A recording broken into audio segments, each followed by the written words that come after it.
What's up, guys? Of course, what we're going to talk about today is Battlefield 1, the hype trailer, and the recent leaked details associated with it. I love doing these types of videos today that basically talk about what we've seen in terms of the game, and I like having discussions with it. Shoot whatever you want in the comments section with you. It's good, bad, neutral, not sure, whether you're going to pre-order or not pre-order, the guns, the weapons, the tanks, everything.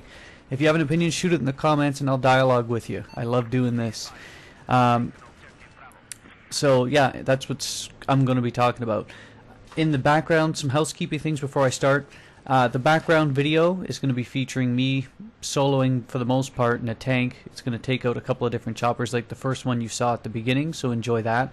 I do have some sniping footage and some chopper footage that hopefully I'm going to be using while more Battlefield 1 news gets announced in the near future. And lastly, before I get into the details, as usual I'm behind. I have been a bit behind on YouTube more and more lately because I've been so busy. I'll be planning I'm sort of planning now for my 2-week trip down to the US Southern Plains to chase tornadoes. I'm a driver for a tour group now too, so that's interesting. I'm hopefully going to put out a vlog while I'm down there. If you guys want to see that, let me know in the comments as usual, and I'll post any good shots and videos I get from the trip, ideally. So, now that that's done, let's get to the game. My overall impressions, in terms of what I saw in the trailer and other leaked details from Reddit and such, the rumor that nobody believed it was going to be true is actually true. It's a World War I themed, though I'm not 100% convinced they're going to stick to that exact 1914 through 1918 parameter. DLCs might incorporate other time frames. I'm not too sure what to think now, and I don't think anyone is. We're going to wait for details to get leaked and exposed further as we go. I'm not going to be too upset if they jump around between time frames, though a little bit of authenticity goes a long way, but I'm not too picky about it. Levels may actually incorporate different battles and different time frames as we go as well, so that's something to keep an open mind about for overall impressions. To start off again too, with regard to the overall look of the game, the map and graphic potential, I believe, is through the roof. Of course, what really stood out to me in the trailer, campaign or not, and action sequence, CGI or not, is just that. It really stood out to you. There will probably be fights at sea, potentially on a train, as you saw, potentially on a dreadnought boat, which seems interesting. And on a train, that part got me a little excited, mostly because there's not enough train warfare out there these days. It could even be, and it could just be a campaign mission, we don't know, or part of the reveal as the hype train. I'm not sure how gritty they plan on making this game for overall impressions. Like, for example, the questions I asked when I saw this trailer are, will there be tons of dust in desert levels sandblasting your face? Will it obscure your vision? Will it throw you off? Will there be mud in the trenches? Will you get stuck in the trenches? Will it jam your weapons? Will it get you stuck in the mud? Will weather conditions change in the levels? Will one time you play in the trenches it be sunny and the next time it rains? Will mud obscure your gas masks? And like I said, will it jam your gun? These are all questions I sort of want some more answers to. Maybe it's too in-depth for the game. I'm not sure. In terms, of course, World War I, everyone thinks trench warfare. As we saw, there will be trench warfare. But what was interesting about the trailer is we saw there will be melee weapons, but there also may be battle pickups and hero pickups, which I don't know about that. I'll get to that in a minute. Ideally, I'd like to see it feature some large and small scale maps with plenty of diversity in terms of elevation and ground conditions, as well as moisture content, dry and very wet areas, and that's my ideal scenario.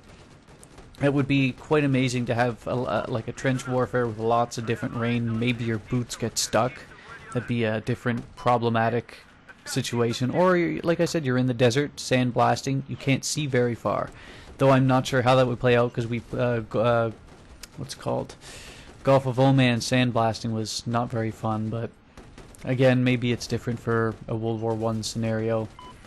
If melee is a significant part of the game, I would like Battlefield 4's melee mechanics completely destroyed, burned, and never to be brought back into future games again. So if melee is going to be a big part of trench warfare, I really hope they revamp the melee system.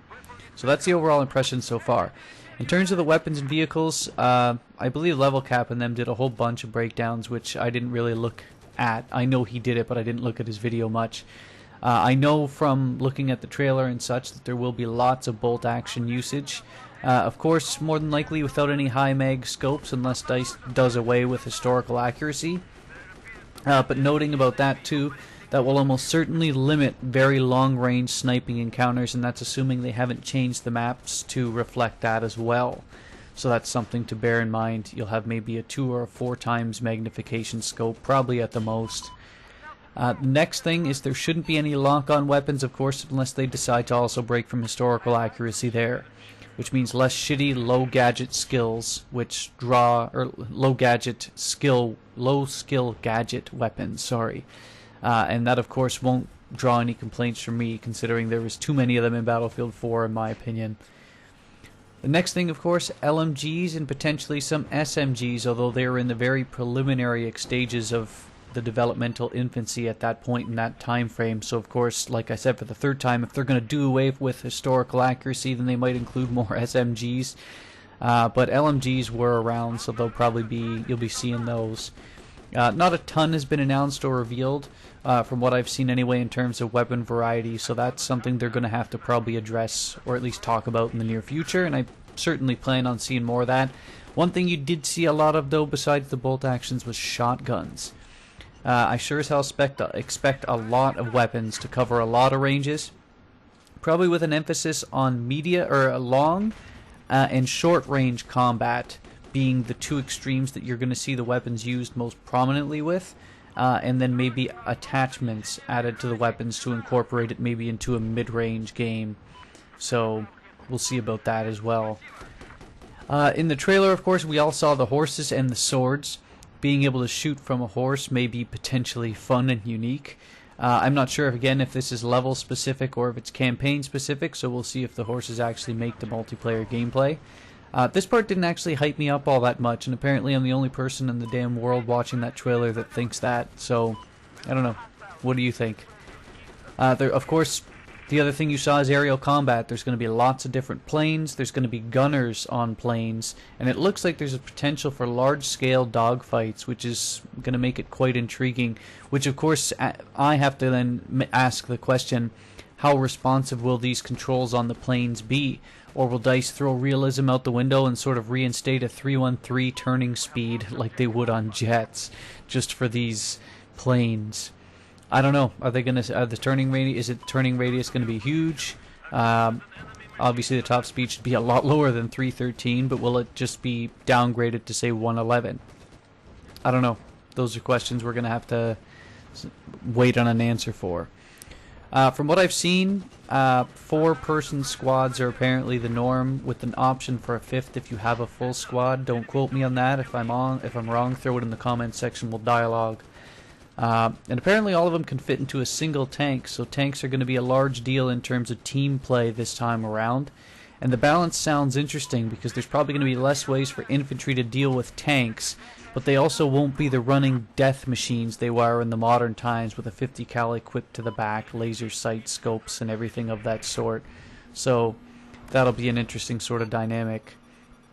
Now, in terms of miscellaneous points that I picked up on, 4-person squads, as stated earlier, maybe up to 5. I'm hoping it's bigger than that because I really like playing with my regular crew of 5+ players. So I'd like a more clear definition on exactly how many and what it can possibly expand to. No word on proximity chat, which would make the entire scenario either very immersive or it'd be a troll's dream, but it would be cool as you move through trenches to get sort of proximity chat. No word on a team play initiative. Trench warfare scenario with no team play or 5-person tanks would make Battlefield 4 Rush version look great, and that was atrocious on Battlefield 4's part for Rush. That mode was just an afterthought. Will there be exclusive Rush maps? I really hope DICE takes full advantage of the possible war-type scenarios that occurred in this time and makes it a larger feature of the game this time around. Lots of destruction in the trailer. I'm not sure if that was part of the campaign or we're going to be seeing more destruction in the multiplayer. Of course, what we noticed is potential artillery to deal with, as well as poison gas. Gas mask will become a concern in terms of vision and sound reduction, so how much gas is used, how damaging it is, they'll all be concerns. If gas is something exclusive to a level, or is it battle pickup, it shouldn't be a large concern, but if it's available to players all the time, then it will be a source of disaster. There will be a campaign to anyone who cares. Pre-orders will will give you, hopefully, cosmetics item, but you're going to be granted access to a horse, 2 planes, 2 melees, 2 weapons, 2 sidearms, 2 main weapons, and 3 emblems as part of like a DLC pack combo. It's not every Battlefield 4 and 3 had it. It's nothing new here. If they're cosmetic, great. If they aren't, otherwise, it's kind of a bit of a pain in the ass. And of course, DICE confirmed lastly that they're working on a potential. They're working to not make it a disaster of a release like Battlefield 4, so I'll believe it when I see it. Sounds great. My overall verdict, I'm going to wait to see more information revealed before I make a decision on the game. I definitely won't be pre-ordering it, that's for sure. Right now I'm leaning on playing it on PS4 because all my friends are there, but if it's a good game and it's not terrible and I'm getting good reviews and views on my channel, then I'll probably also get it for PC. I imagine it being beautiful on PC, and I really enjoy playing on PC, so I'd like to take full advantage of that. So this game has mass potential if done right, and what I mean by that is not casualized to the point of squeezing every last dollar out of the consumer.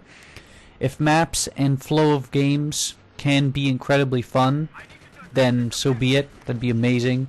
I would like to see more weapons and the maps, how they're revealed.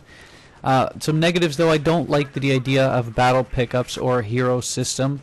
Battle pickups I have less of a problem with because you'll probably have a trade-off of less ammo or less range to deal with, like the flamethrower. But the hero deal would casualize the hell out of the game, and I wouldn't like that. And I don't like the return of battle packs as well. If they stick to aesthetics, it's fine, but if I have to rely on RNG to get an attachment, I wouldn't want to do that. Capitalism run amok. No thanks. So that's basically it, gents and ladies. And feel free to shoot whatever you want into the comment section, and let's dialogue. Have a good one.